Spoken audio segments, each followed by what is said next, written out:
Good morning. Welcome, everyone. I'm Shauna Benson. I'm the Program Director for the Disabilities Center at OCALI, and I have the privilege this morning of introducing you to a vivacious young man who we see as a model for self-determination and great zeal for life. Connor is an author, an illustrator, a historian, and an advocate for the rights of all people to pursue their dreams. His passion for history emerged here in Ohio as a student and continues through his work, where he reminds us that history is a roadmap of life lessons that are provided by our past. I'm so pleased that he has been able to venture back to Ohio today and inspire us toward our own inclusive practices in the fields of education, work, and our communities. Please join me in welcoming today's keynote speaker, Connor Gifford.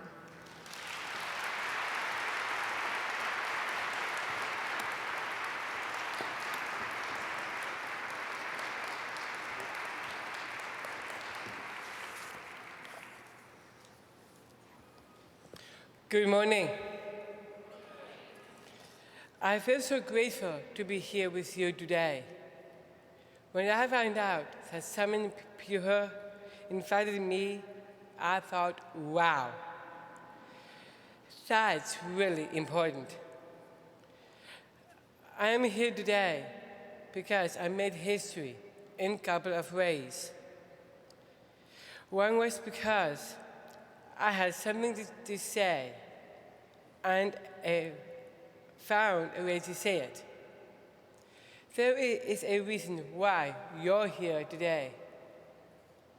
Maybe it's because you have a child, a brother, or a sister with special needs. Maybe you have special needs like me. Maybe it's because someone special has touched your heart when you're in school. Whatever the reason, I say thank you. I feel grateful to be a person with Down syndrome. I said that in my book. Yeah, I wrote a book. America, according to, well, me. I wrote it with my friend, Victoria Harris. When I was young, some people didn't think I would ever be able to read, let alone write a book about American history. One topic in the book is believing in yourself. We're all here today because we believe we have so much to give and so much to do in our future. In my first reading, I'd like to read about a young woman who actually did believe in herself.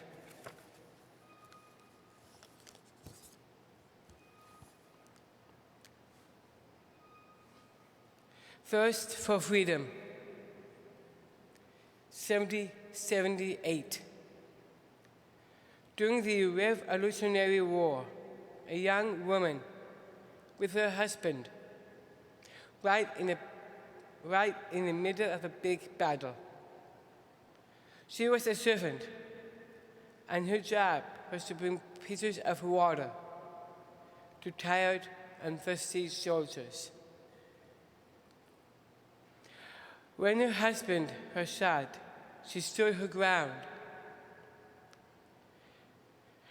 She took over firing his cannon. How brave that was! When George Washington learned what she had done, she named her a sergeant in her army. From that time on, everyone called her Molly Pitcher, and she became a legend. But that's not the whole story. When my mom and dad moved us, our family, to California, back to Ohio, We moved to Harrisburg because of their schools. Compared to other towns in the area, Harrisburg was the one for people like me, someone who is Down syndrome, with big dreams. Well, it wasn't that easy just to have dreams. We needed angels on our side, angels like Sharon Merritt, who was our advocate and teacher from 1st to 5th grades. She was brave. She was brave because she helped me and my friends to be as fully included as possible. She knew the law and helped to create a new way to think about helping people with disabilities. She knew in her heart what was possible. The regular ed teachers got all flustered and worried.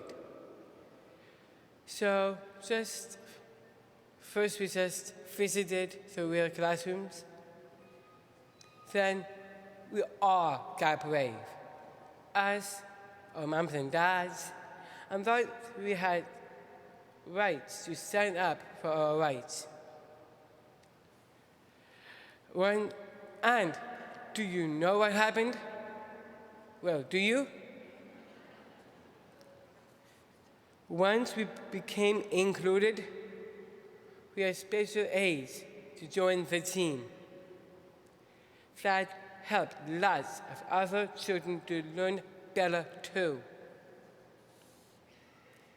In 3rd grade, they were going to send us to a separate school for people with special needs. It wasn't even in our town. We wanted to stay in our town to go to school with all of our friends.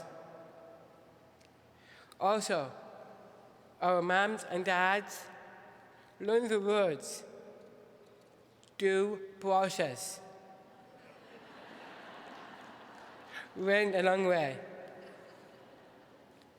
We had to be brave. But that got us to high school.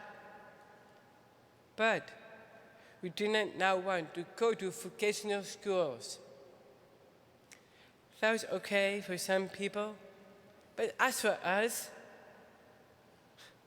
we wanted to go to our high school, be part in the choir, and be part of the musicals. I really wanted to know more about American history. We made history in 2002 by being the first 4 people with developmental disabilities to graduate from high school ever.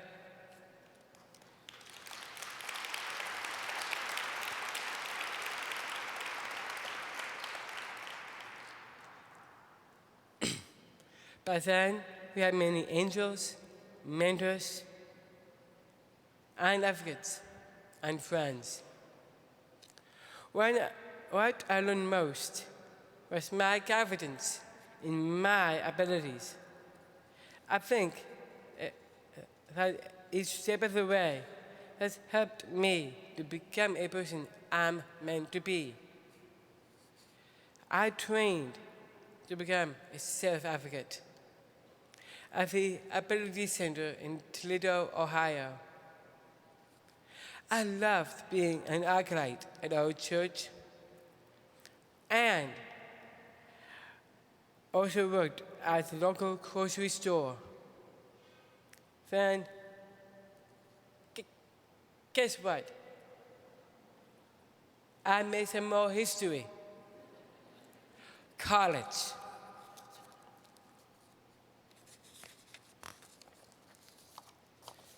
we had just moved east, and we were so lucky to find Cape Cod Community College right in our backyard.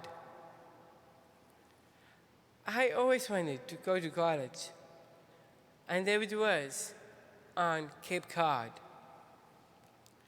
They have a great program called Project Forward. I worked really hard. In 2006, I earned my degree in retail and computer technology.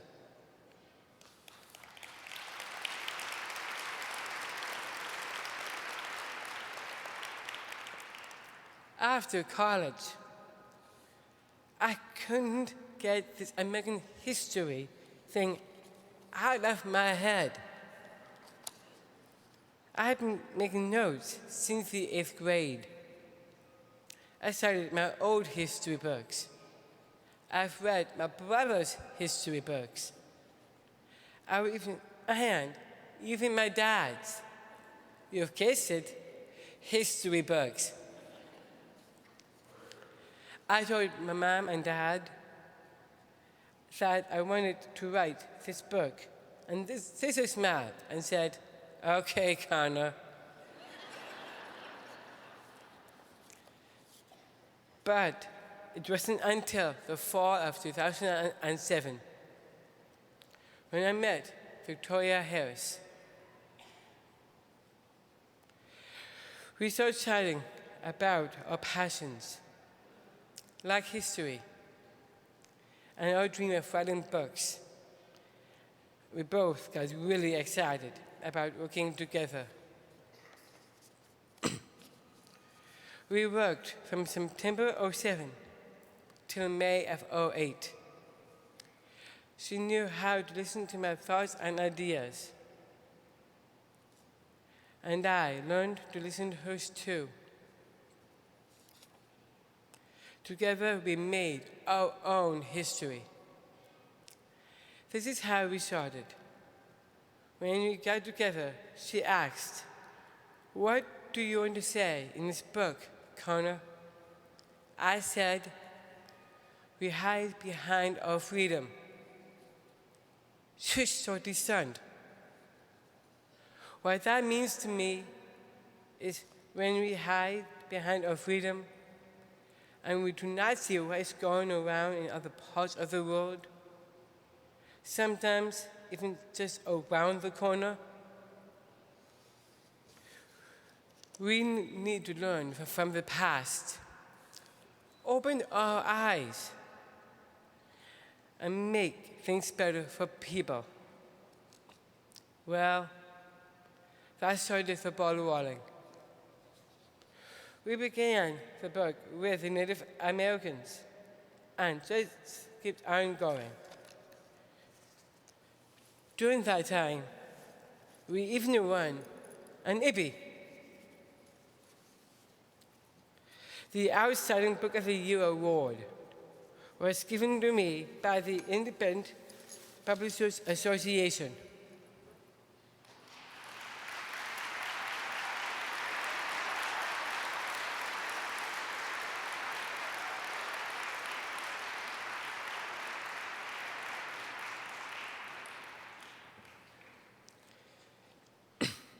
They created a whole new category for our gold medal, the Independent Spirit Award. Oh, wow. What a thrill. As I stand here today, I wonder how things would be for me now if Sharon Merritt had been our angel and advocate a long, long time ago.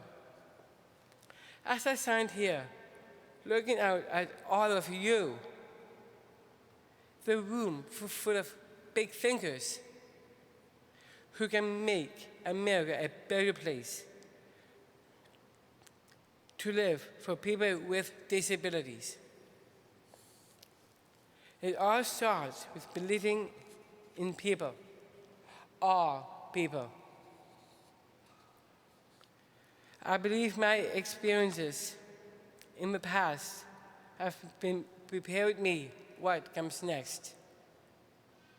Another dream, to live independently. I look forward to the opportunity for us all, I'm in awe, we'll be able to live in the American dream. From my last reading, I'd like to share a few thoughts.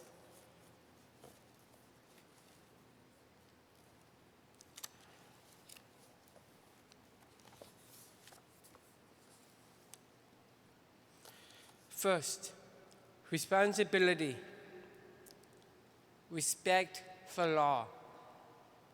Freedom does not mean that you are free to hurt other people.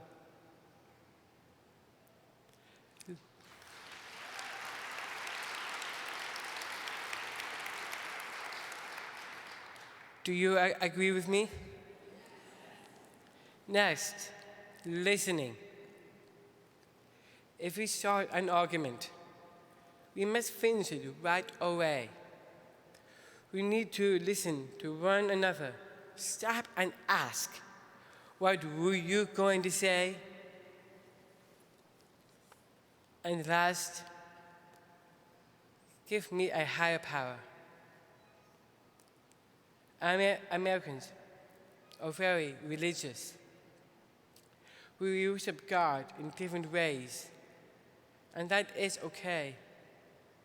As great awakens have taught us, we can practice religion freely.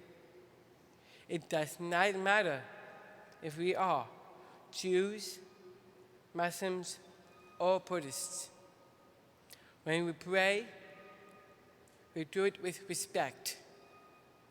We dig deep within ourselves and say, I believe. Please repeat that after me. I believe. For my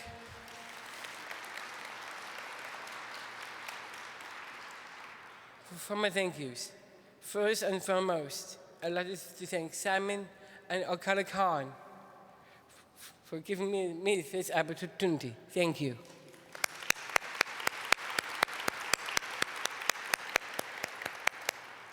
Second, to Victoria Harris for helping me to find my voice.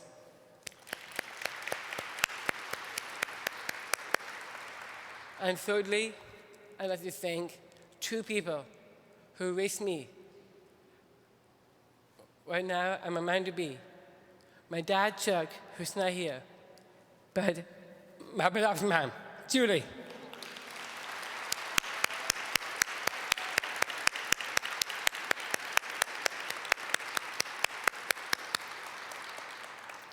I also like to thank all of you for listening to my story.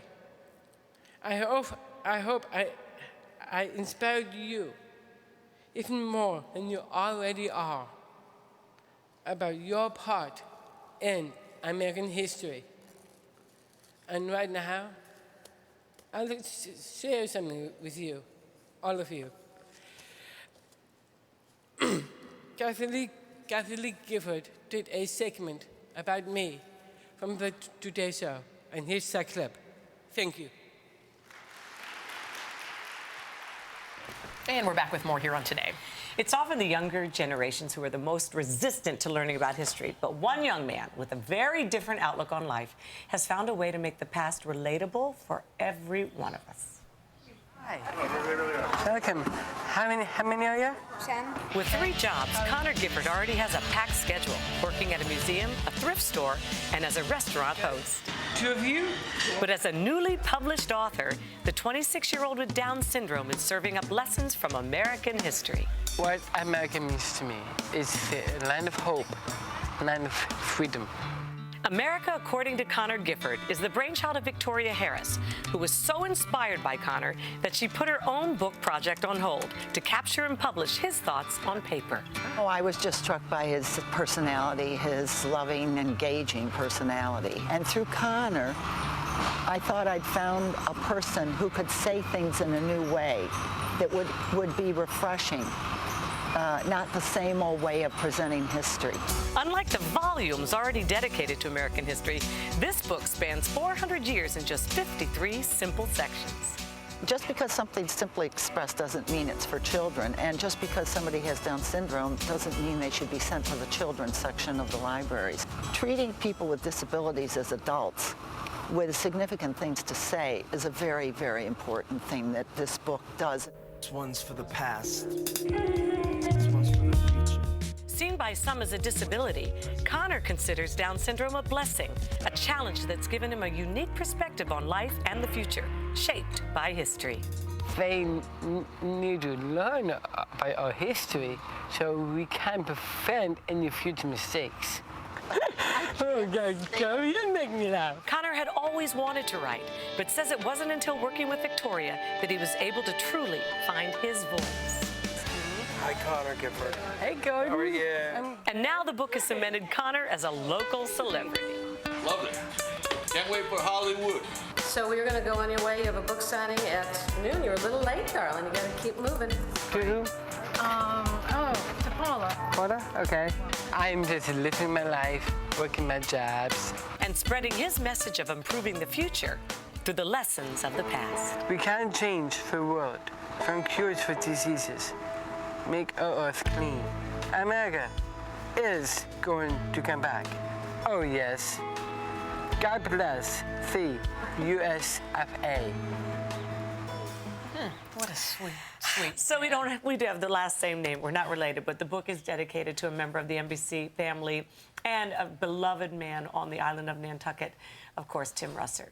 Oh, So to what a read an sweet excerpt picture. from the book, go to todayshow.com. What Just a an honor. sweet I know. Talk amongst yourselves. All right, we'll be back, but first, this is Today on NBC. Sweet. What a